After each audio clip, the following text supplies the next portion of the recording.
नमस्कार, आपके साथ मैं हूं जोहम रुबा और आप देख रहे हैं RNI न्यूज। वित्त मंत्री निर्मला सीतारमण ने लोकसभा में देश का आम बजट पेश किया। ये मोदी 3.0 का पहला बजट है। इस बार बजट में क्या कुछ खास है, आप देखिए हमारे इस खास रिपोर्ट में। केंद्रीय वित्त मंत्री निर्मला सीतारमण ने शनिवार यानी कि आज 2025-26 के लिए लोकसभा में विपक्ष के हंगामे के बीच देश का बजट पेश किया। आपको बता दें कि यह बजट पीएम नरेंद्र मोदी के तीसरे कार्यकाल का पहला बजट है। तो वहीं वित्त मंत्री निर्मला सीतारमण ने बजट पेश करते हुए कहा कि हमारी अर्थव्यवस्था बढ़ती हुई दिखाई दे रही है। इसके साथ ही उन्होंने क्या कुछ कहा, चलिए जानते हैं। Past 10 years and structural reforms have drawn global attention. Confidence in India's capability and potential has only grown in this period. We see the next 5 years as a unique opportunity to realize Sabka Vikas, stimulating balanced growth of all regions. The great Telugu poet and playwright Gurujada Appa Rao had said, "Deshamante matti kadoy, deshamante manushuloy," meaning a country is not just its soil, a country is its people. केंद्रीय वित्त मंत्री निर्मला सीतारमण की ओर से पेश किए गए इस budget में गरीब, युवा, अन्नदाता और नारी शक्ति पर खास ध्यान रखा गया। आपको बता दें कि किसानों को बड़ी सौगात देते हुए मोदी सरकार ने MSME के लिए लोन बढ़ा दिया है। चलिए एक झलक किसानों के लिए जो ऐलान किया गया है उस पर डालते हैं। किसानों के लिए किए ऐलान। किसान क्रेडिट कार्ड से लोन की सीमा 3 लाख से बढ़ाकर 5 लाख की गई। MSME के लिए लोन 5 करोड़ से बढ़ाकर 10 करोड़ किया। स्टार्टअप के लिए लोन गारंटी शुल्क कम करने की घोषणा। डेयरी और फिशरी के लिए 5 लाख का लोन। मोदी सरकार ने मिडिल क्लास के लोगों को बड़ी राहत दी है। वित्त मंत्री निर्मला सीतारमण ने बजट पेश के दौरान ऐलान किया कि 12 लाख तक की कमाई पर कोई टैक्स नहीं लगेगा। इसके साथ ही सीनियर सिटीजन के लिए टैक्स डिडक्शन 50,000 से बढ़ाकर 1 लाख रुपया किया गया है।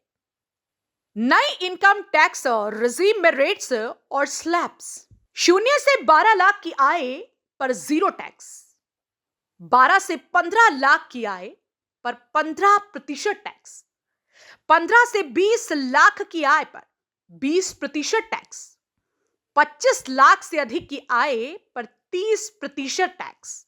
तो वहीं मोदी सरकार ने युवाओं की सुविधाओं को ध्यान में रखते हुए 11 बड़े ऐलान किए हैं। युवाओं के लिए किए गए ऐलान। स्टार्टअप के लिए 10,000 करोड़ रुपए का फंड, 500 करोड़ रुपए से 3 AI यानी आर्टिफिशियल इंटेलिजेंस एक्सीलेंस सेंटर बनेंगे। मेडिकल एजुकेशन में अगले 5 साल में 75,000 सीटें बढ़ेंगी।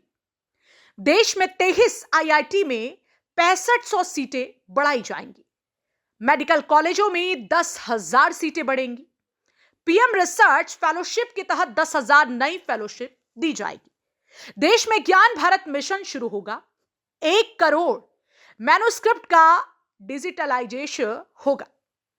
पटना IIT में हॉस्टल सुविधाएं बढ़ाई जाएंगी। Make in India, make for world को बढ़ावा देंगे। स्किल बढ़ाने के लिए 5 राष्ट्रीय स्तर के सेंटर बनाए जाएंगे। सभी सरकारी माध्यमिक विद्यालयों और प्राथमिक स्वास्थ्य केंद्रों को ब्रॉडबैंड कनेक्टिविटी। नए टैक्स स्लैब का ऐलान करते हुए वित्त मंत्री निर्मला सीतारमण ने कहा कि मध्यम वर्ग पर ध्यान देते हुए हमने व्यक्तिगत कर में सुधार करने का फैसला किया है। मोदी सरकार का मकसद सिर्फ आम लोगों की कठिनाइयों को कम करना है। मध्यम वर्ग के लिए किए ऐलान। मोबाइल फोन और ई कार सस्ती होंगी। ईवी और मोबाइल की लिथियम आयन बैटरी सस्ती होगी। LED LCD टीवी सस्ती होंगी। कस्टम ड्यूटी घटाकर 2.5% की गई। देश में अगले हफ्ते नया इनकम टैक्स बिल लाया जाएगा। 1 लाख करोड़ रुपए का अर्बन चैलेंज फंड बनेगा। शहरी क्षेत्र के गरीबों की आय बढ़ाने की योजना आएगी। वहीं मोदी सरकार के तीसरे टर्म में व्यापारियों के लिए भी ऐलान किया गया है। इसमें व्यापारियों की सुविधाओं को ध्यान में रखते हुए व्यापारियों के लिए ऐलान। MSME के लिए लोन गारंटी लिमिट 5 करोड़ से बढ़कर 10 करोड़ की। सोशल वेलफेयर सरचार्ज हटाने का प्रस्ताव। 7 टैरिफ रेट हटेंगे। अब देश में 8 टैरिफ रेट ही रह जाएंगे। ग्लोबल कैपेबिलिटी सेंटर टियर 2 शहरों में बनाए जाएंगे। देश को खिलौना उत्पादन का ग्लोबल हब बनाने की राष्ट्रीय योजना बनेगी।